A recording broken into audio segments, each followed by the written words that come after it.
Hello dear students, मैं दीपक कुशवाहा अपने YouTube channel अ maths world में आप सभी का स्वागत करता हूं। बच्चों, आज हम बीजीय समीकरणों का हल आंकिक विधियां चैप्टर के पार्ट 2 की शुरुआत करने जा रहे हैं। इसके पहले वाले पार्ट में हमने आपको बताया था कि जो बीजीय समीकरण हैं उनको हल करने की आंकिक विधियां क्या होती हैं और आंकिक विधियां कितने प्रकार की होती हैं। जो बीजीय समीकरण हैं वो क्या होती हैं उनके बारे में हमने आपको बताया था, और किस प्रकार की समीकरण को हम आंकिक विधियों के द्वारा सॉल्व करते हैं इसकी भी चर्चा हमने पार्ट 1 में की हुई थी। अगर आपने पार्ट 1 वीडियो अभी तक नहीं देखा है तो उसका लिंक डिस्क्रिप्शन में है। इस चैप्टर को बेहतर तरीके से समझने के लिए, इस चैप्टर की रूपरेखा को समझने के लिए आप पार्ट 1 का वीडियो जरूर देखें। बच्चों, समीकरणों को हल करने की जो आंकिक विधियां हैं उसके हमने आपको 4 प्रकार बताए हुए थे, जिसमें पहला पार्ट हमने आपको बताया था क्रमिक विभाजन विधि, जिसको इंग्लिश में कहते हैं सक्सेसिव बाइसेक्शन मेथड। दूसरा प्रकार हमने आपको बताया था रेगुला मिथ्या विधि, जिसको इंग्लिश में कहते हैं रेगुला फाल्से मेथड। तीसरा आपको बताया था हमने, तीसरी विधि बताई थी न्यूटन रैप्सन विधि, जिसको इंग्लिश में हम न्यूटन रैप्सन मेथड कहते हैं। और फोर्थ हमने आपको बताई थी विधि गॉस विलोपन विधि। तो बच्चों, ये चारों जो आपकी विधियां हैं इन्हीं को हम आंकिक विधियों के नाम से जानते हैं। और कोई भी हमें जो समीकरण दी रही होगी, बीजीय समीकरण दी रही होगी, उसको हम इन्हीं चारों विधियों के माध्यम से कैसे सॉल्व करेंगे, क्या मेथड रहता है, क्या तरीका रहता है, उसकी हम चर्चा बारी बारी से करेंगे। तो बच्चों, आज हम जिस आंकिक विधि की हम शुरुआत करने जा रहे हैं, पहली आंकिक विधि है क्रमिक विभाजन विधि। आज हम क्रमिक विभाजन विधि यानी कि सक्सेसिव बाइसेक्शन मेथड की ऊपर बात करेंगे, इसके ऊपर चर्चा करेंगे। तो बच्चों, हेडिंग डाल लीजिए क्रमिक विभाजन विधि। बच्चों, जो आपको प्रश्न दिया रहेगा, जो इक्वेशन दी रही होगी, उसमें आपसे कहा जाएगा, कोई इक्वेशन दे के आपसे कहा जाएगा कि इस प्रश्न को या इसके जो मान हैं क्रमिक विभाजन विधि के द्वारा ज्ञात कीजिए। कैसे प्रश्न दिया रहता है, हम आपको साथ में एक प्रश्न भी लेके चल रहे हैं ताकि आप इस हेडिंग के ऊपर आधारित प्रश्नों का नेचर भी समझ सकें। जैसे क्वेश्चन दिया गया है समीकरण x cube minus 3x x cube minus 3x minus 8 बराबर 0। मान लो इस तरीके से आपको एक इक्वेशन दी गई है और आपसे कहा जा रहा है समीकरण का वास्तविक मान या वास्तविक मूल, मूल का मतलब बच्चों x की वैल्यू, वास्तविक मूल 3 शुद्ध दशमलव स्थानों तक ज्ञात करें। बच्चों, इस तरीके से प्रश्न आपको दिए रहेंगे का वास्तविक मूल क्रमिक विभाजन विधि द्वारा, यहाँ लिख लीजिए बच्चों, का मूल क्रमिक विभाजन विधि द्वारा 3 शुद्ध दशमलव स्थानों तक ज्ञात करें। ये बच्चों आपको प्रश्न दिया रहेगा। जो इक्वेशन दी रहेगी उसको हम मानते हैं कि ये एफ एक्स दी गई है। एफ एक्स बराबर 0 के फॉर्म में आपको मान के चलना है। ये जो इक्वेशन है वो एक्स के उसमें दी गई है और इसको हम मान लेते हैं कि एफ एक्स है बराबर 0। तो इस तरीके से प्रश्न आपको बिल्कुल समझ नहीं आ रहा होगा कि हमें इसे कैसे करना है, क्या तरीका रहेगा। तो इस क्वेश्चन को अगर हमें क्रमिक विभाजन विधि से सॉल्व करना है तो क्या तरीका रहेगा, सभी बच्चे बिल्कुल वीडियो के लास्ट तक बने रहेंगे और बहुत ही मन लगा के ध्यान से समझेंगे। एक पेन और एक कॉपी ले लीजिएगा बच्चों। तो बच्चों, इसमें नीचे हेडिंग डालिए वर्किंग रूल। क्या स्टेप्स होते हैं क्रमिक विभाजन विधि से किसी भी इक्वेशन को सॉल्व करने के। तो सबसे पहला जो आप स्टेप लिखेंगे वो लिखेंगे कि माना एफ एक्स बराबर 0। क्या मानेंगे बच्चों, जो इक्वेशन आपको दी रहेगी उसको हम एफ एक्स बराबर 0 मान के रखेंगे। लिख लीजिए माना एफ एक्स बराबर 0 कोई दी हुई समीकरण है। बच्चों, दूसरा स्टेप क्या रहेगा, find A and B such that, अरे बच्चों हिंदी में लिख देते हैं, बच्चों इस समीकरण में जो हमें इक्वेशन दी है, जैसे कि x cube minus 3x minus 8 बराबर 0, इसमें हम अपनी तरफ से कोई भी वैल्यू a और b इस तरीके से मानेंगे कि मानने पर इस दिए हुए फंक्शन का मान एक बार निगेटिव मिले, और दूसरी ऐसी संख्या माने कि उसको रखने पर हमें दूसरा जो मान है वो पॉजिटिव मिले। नहीं समझ पाए बच्चों? हमें अपनी तरफ से इसमें मान लो a बराबर अपनी तरफ से हमने x बराबर अपनी तरफ से हम एक माने, और वो एक यहाँ पर अगर रखें तो इस पूरे फंक्शन का जो मान है वो हमको ऋणात्मक मिले, निगेटिव मिले। x बराबर 2 माने, 2 हमें वैल्यू माननी है, a और b हमें इस तरीके से मानना है कि इसमें रखने पर इस दिए गए फंक्शन की वैल्यू निगेटिव मिले और पॉजिटिव मिले। 1 रखने पर अगर निगेटिव मिल रही तो हमें एक और ऐसी नज़दीक की इसकी संख्या ऐसी माननी है कि इसमें रखें तो हमें पॉजिटिव मिले। 1 रखने से अगर ये निगेटिव मिल रहा है तो -1 रख के देख लें, पॉजिटिव मिल जाए। अगर नहीं मिल रहा है तो हम 2 रख के देख लें, 2 रखने से नहीं मिल रहा हम 3 रख के देख लें। मतलब एक बार निगेटिव मिलना चाहिए, एक बार पॉजिटिव मिलना चाहिए। अभी आप नहीं समझ पाए, अभी हम आपको बता रहे हैं। सबसे पहले दूसरा स्टेप लिखिए, ए और बी इस प्रकार माने कि एफ ए का जो मान है एक बार 0 से छोटा मिले, और एफ बी का मान जो है 0 से बड़ा मिले। कहने का मतलब एक बार जो मान मिले वो निगेटिव मिले, और एक बार जो वैल्यू मिले एफ एक्स की वो पॉजिटिव मिले। या एफ ए और एफ बी का हम आपस में जब मल्टीप्लाई कराएं तो उसकी जो वैल्यू आए वो 0 से छोटी आए। ये पार्ट मतलब इसका स्टेप 2 आपके समझ में अगर नहीं आया है तो इसको जब अभी हम क्वेश्चन के ऊपर अप्लाई करेंगे तब आपको ये बेहतर तरीके से समझ में आएगा। तीसरा स्टेप बच्चों लिखिए, तीसरा स्टेप 3.1 मान लिया। इसके बाद प्रथम सन्निकट मान, सन्निकट मान नीचे दिए गए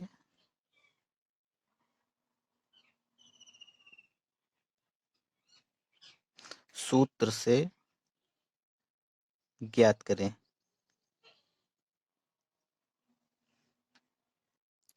अब बच्चों आप कंफ्यूज हो रहे होंगे कि प्रथम सन्निकट मान इसका मतलब क्या हुआ, इस सन्निकट क्या होता है? सन्निकट मतलब निकट, यानी कि इसको आप इंग्लिश में लिख लीजिए, फर्स्ट अप्रोक्सीमेट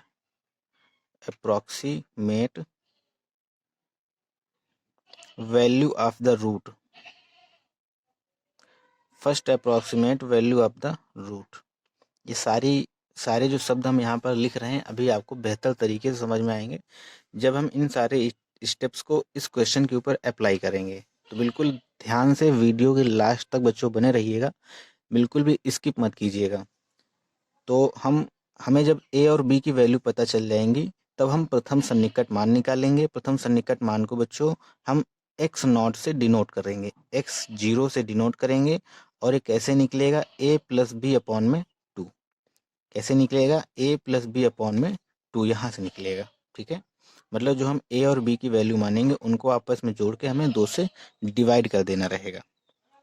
इसके बाद ये जो x0 की वैल्यू हमें मिल जाएगी, या आप x1 मान लीजिए, x1 मान लेते हैं। ये जो हमें बच्चों x1 की वैल्यू मिल जाएगी, इस x1 की वैल्यू पर हम पूरे फंक्शन को एग्जामिन करेंगे, देखेंगे क्या एफ x1 पर जो फंक्शन की वैल्यू है वो निगेटिव आ रही है, क्या पॉजिटिव आ रही है, निगेटिव मिल रही वैल्यू या पॉजिटिव मिल रही है। तो इसके बाद नीचे लिख लीजिए, calculate f x1 and examine its sign. कहने का मतलब एफ x1 की गणना करें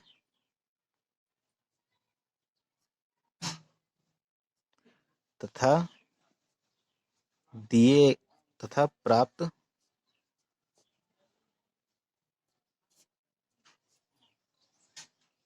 चिन्ह को देखें।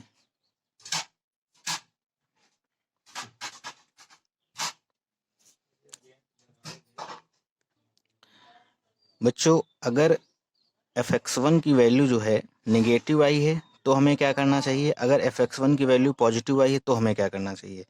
तो इसके लिए आप यहाँ पे डालिए, ये पॉइंट नंबर 3 रख लीजिए और इसके बाद पॉइंट नंबर 3.1। मान लीजिए fx1 की जो वैल्यू है वो 0 से बड़ी है, यानी कि हमें वैल्यू जो है वो पॉजिटिव मिली है। तब इक्वेशन के जो रूट रहेंगे वो x1 और b के बीच में लाई करेंगे। लिख लीजिए, roots lies between x1 and b। अगर बच्चों ये जो fx1 की वैल्यू जो हमें मिली है वो पॉजिटिव मिली है, तो जो रूट्स रहेंगे वो x1 और b के बीच में लाई करेंगे, क्योंकि जो b है वो निगेटिव है। और अगर बच्चों ये आप सारी बात अगर अभी नहीं समझ पा रहे कि निगेटिव कैसे है पॉजिटिव कैसे है, तो अभी हम जब क्वेश्चन पे अप्लाई करेंगे ना इस मेथड को, तब आपको पूरी तरह से समझ में आएगा। बच्चों ये हम आपसे गारंटी ले रहे हैं कि आपको समझ में आएगा, बस आप बने रहिएगा। यहाँ पे एक लाइन और नोट कर लीजिए कि एफ ए और एफ बी का जब हम मल्टीप्लाई करेंगे तो ज़रूरी नहीं कि वो 0 से बड़ा है, छोटा भी आ सकता है। छोटे का मतलब निगेटिव और बड़े का मतलब पॉजिटिव। ये सारी चीज़ें अभी आपको सब समझ में आएंगी। तो अभी बच्चों जब हमें fx1 की वैल्यू पॉजिटिव मिली तब ये है, और अगर नीचे लिख लीजिए 3.2 डाल के, 3.2 बाद में डालिएगा, तो जो रूट्स लाई करेंगे वो x1 और b के बीच में लाई करेंगे। तब हम फाइंड सेकेंड, तब दूसरा हमें अप्रॉक्सीमेट रूट फाइंड करना है। वो किससे मिलेगा, approximate find second approximate root. Root का मतलब वैल्यू, x2 बराबर क्या मिलेगी हमें, x1 प्लस बी अपॉन में 2, x1 प्लस बी अपॉन में 2, x1 प्लस बी अपॉन में 2।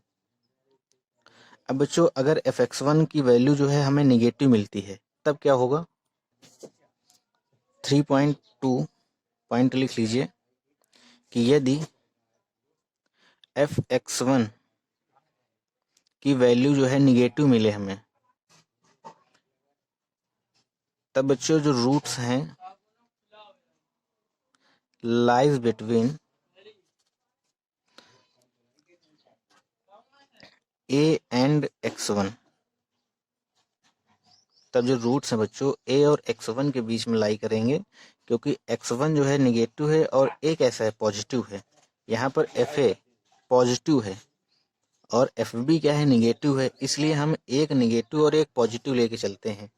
इसलिए x1 जब हमें पॉजिटिव मिल गया तो हम यहाँ पर निगेटिव जो था उसको लेके चलेंगे। अगर हमें x1 निगेटिव मिल गया तो यहाँ पे जो पॉजिटिव वैल्यू थी वो हम लेके चलेंगे। कैसे करेंगे अभी सब समझ में आएगा आपको। तो ये बच्चों ax1, तब then second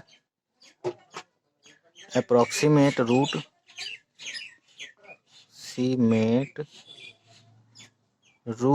is given by, approximate root का मतलब सन्निकट मान।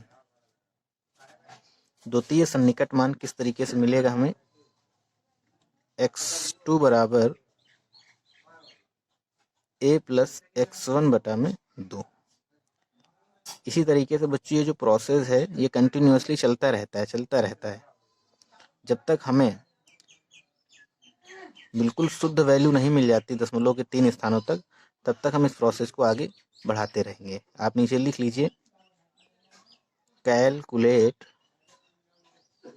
fx2 and repeat step 3.1 and 3.2 until, जब तक कि हमको required accuracy of root. Hindi वाले बच्चे लिख लेंगे आगे कि कैलकुलेट fx2। fx2 को हम कैलकुलेट करेंगे और स्टेप 3.1 और स्टेप 3.2 इन दोनों को हम रिपीट करते रहेंगे। तब तक रिपीट करेंगे इस प्रोसेस को जब तक हमें दशमलव के जितने स्थान तक बोला गया है क्वेश्चन में उतने स्थान तक हमें शुद्ध वैल्यू नहीं मिल जाती है। अब बच्चों इसके ऊपर हम एक बेस्ट आपको क्वेश्चन कराते हैं। सभी बच्चे पहले इसको नोट कर लें, फिर से नोट कर लें। हम एक बार फिर से आपको समराइज करे दे रहे हैं। बच्चों मान लिया कि f(x) बराबर 0 कोई एक दी गई इक्वेशन है। हमें a और b इस प्रकार से मानने हैं कि अगर हम a की वैल्यू दिए गए फंक्शन में रखें तो हमें एक बार पूरे फंक्शन की वैल्यू जो है वो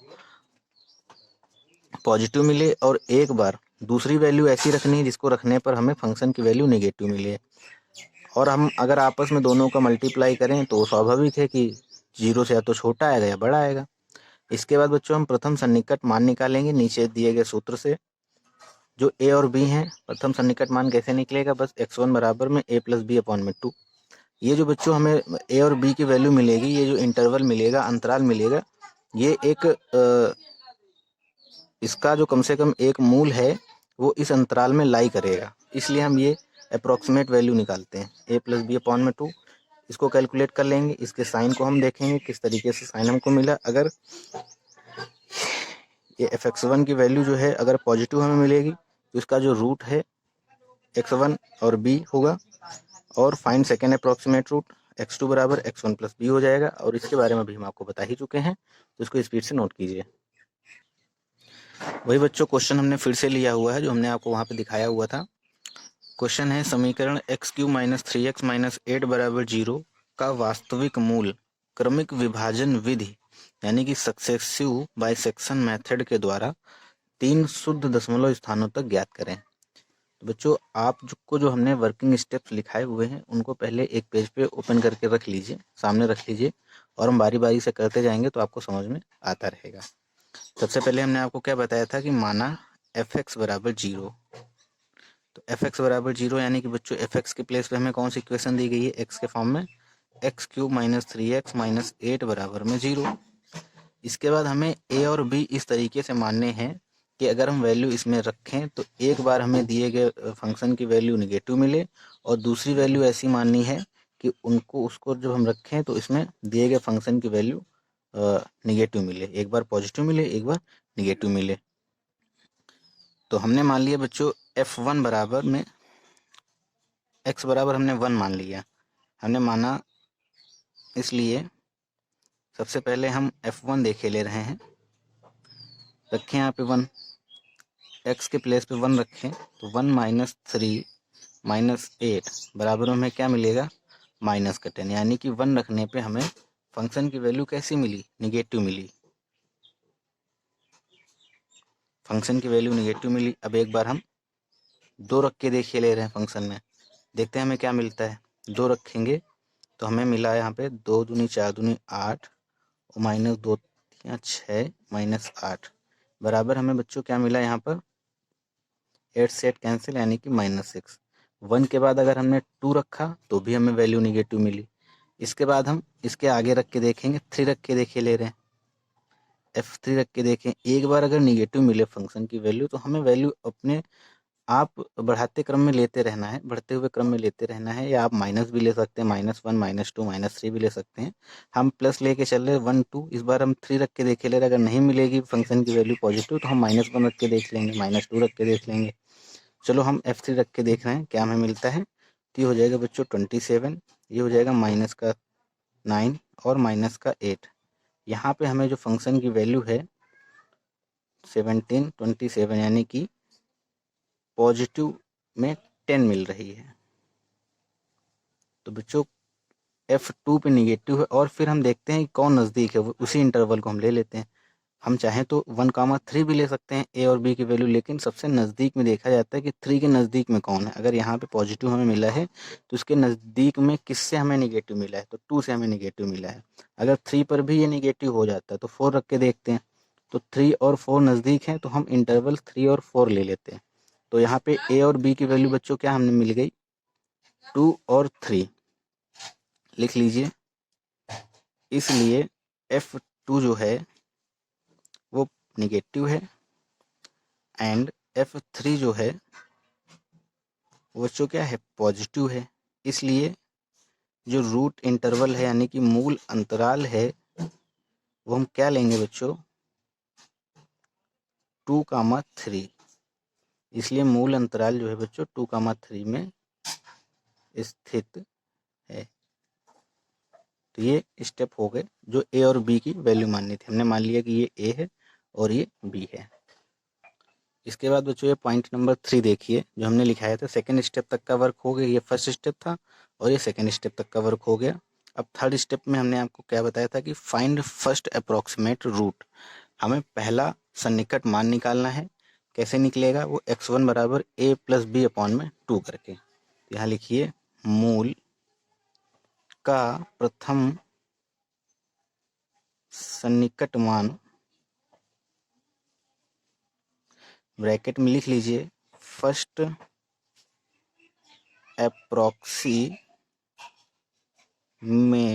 value of the root. First approximate value of the root क्या माना था हमने, x1 बराबर a प्लस बी अपॉन में 2। क्या हो जाएगा, a का मान 2 है, b का मान 3 है, अपॉन में 2 यानी कि 5.2 यानी कि 2.5। x1 की वैल्यू क्या आ गई बच्चों, 2.5। हमें इसका जो मान ज्ञात करना है वो 3 शुद्ध दशमलव स्थानों तक ज्ञात करना है। यहाँ पर तो एक ही दशमलव स्थान तक है, 2.5 दशमलव के बाद केवल एक ही वैल्यू है यहाँ पर। तो हमें अब इसी तरीके से x2 निकालना है। उस पर भी अगर नहीं आएगा तो हम x3 निकालेंगे। तो कैसे करेंगे आगे लिखिए।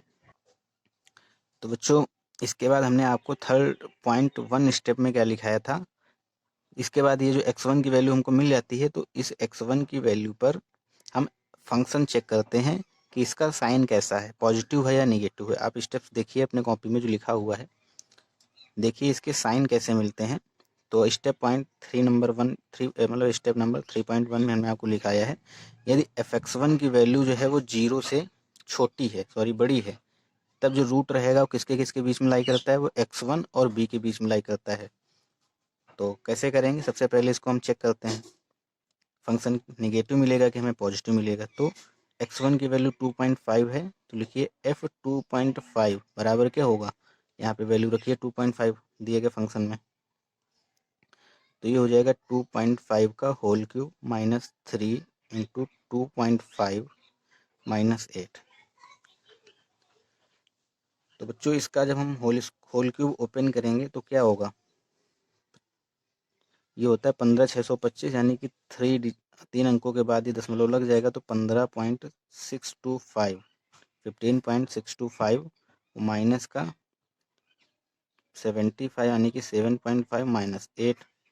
तो इसको आपस में हम जोड़ घटा लें, देखते हैं क्या मिलता है। तो बच्चों इसको सॉल्व करने पर दिए गए x1 पे जो वैल्यू आई है वो क्या आई है, पॉजिटिव वैल्यू आई है। कैसी वैल्यू आई है, पॉजिटिव वैल्यू आई है। और निगेटिव किस पे थी, f2 पर निगेटिव थी, यानी कि a पर निगेटिव थी। तो इसको हम क्या मानेंगे, इसको हम b मानेंगे।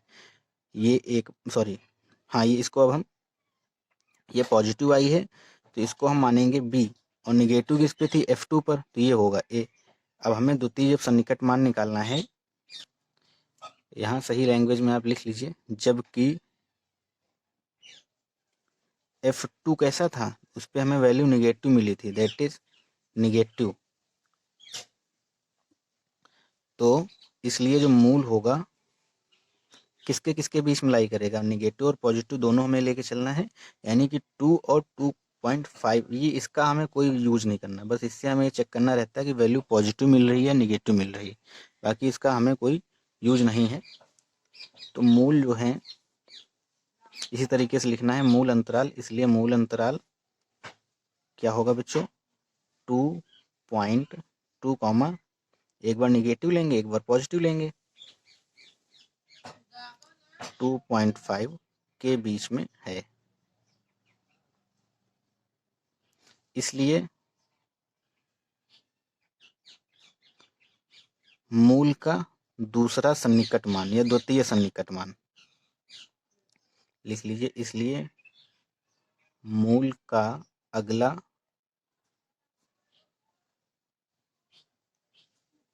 द्वितीय सन्निकट मान क्या होगा बच्चों, x2 बराबर इन दोनों को ऐड करके और 2 से डिवाइड करना है हमें। 2 + 2.5/2 तो ये हो जाएगा 2.225। x2 क्या आया, 2.225।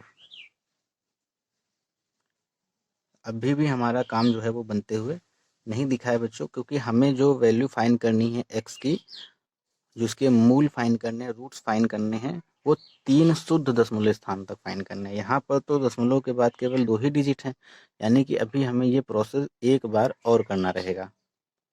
कैसे करेंगे, पहले इसको यहाँ तक नोट कर लीजिए। बेहद आसान प्रक्रिया है, नोट कीजिए इसको। बच्चों एक बात हम फिर से आपको यहाँ पर बता देना चाहते हैं, अगर ये वैल्यू यहाँ पर हमें निगेटिव मिल जाती तो हम यहाँ पे पॉजिटिव वैल्यू देखते कौन थी, उसको फिर हम साथ में लेके चलते।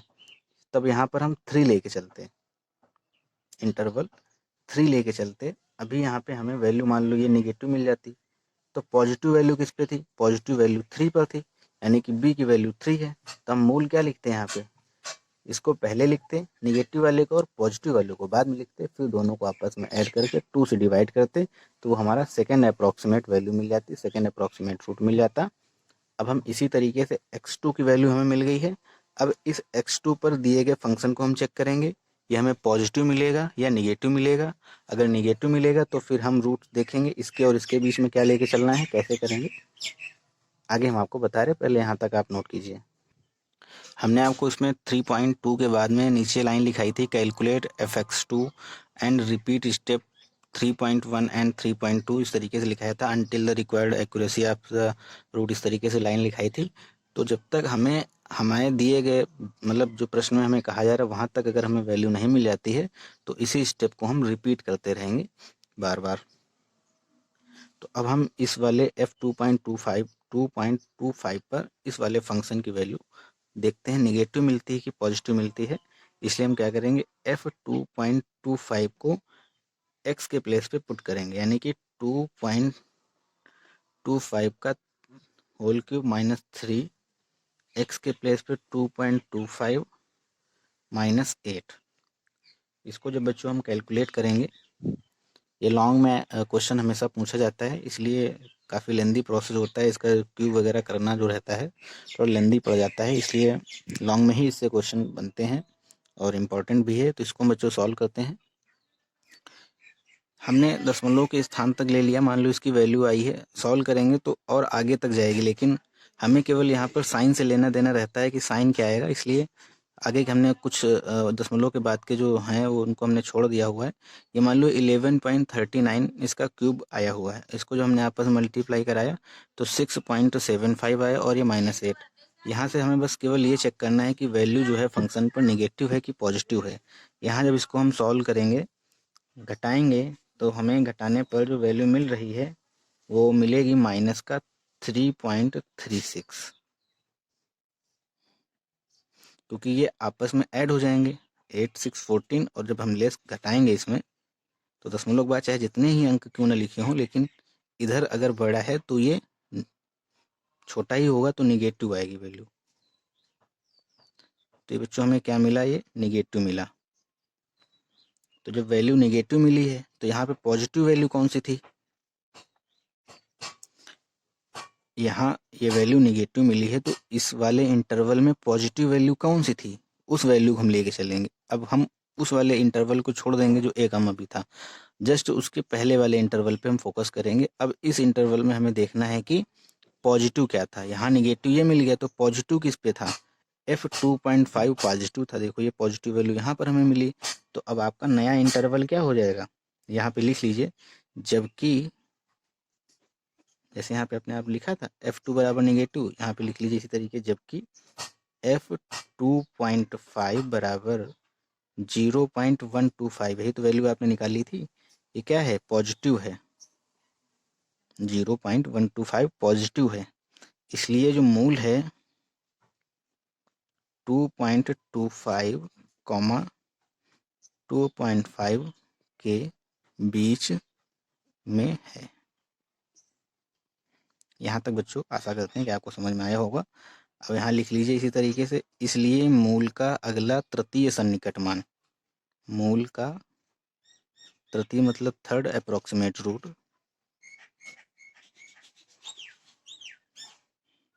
क्या होगा बताइए बच्चों। x3 बराबर, x2 था तो x3 बराबर क्या हो जाएगा,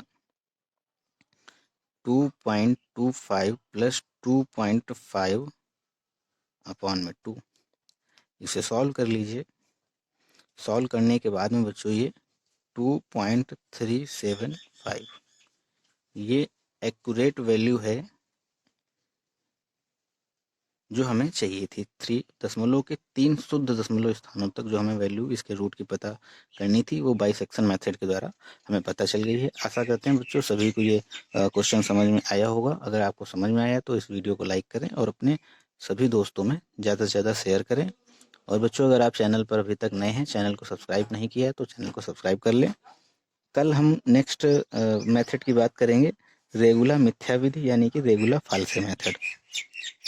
सभी बच्चों को बहुत बहुत धन्यवाद।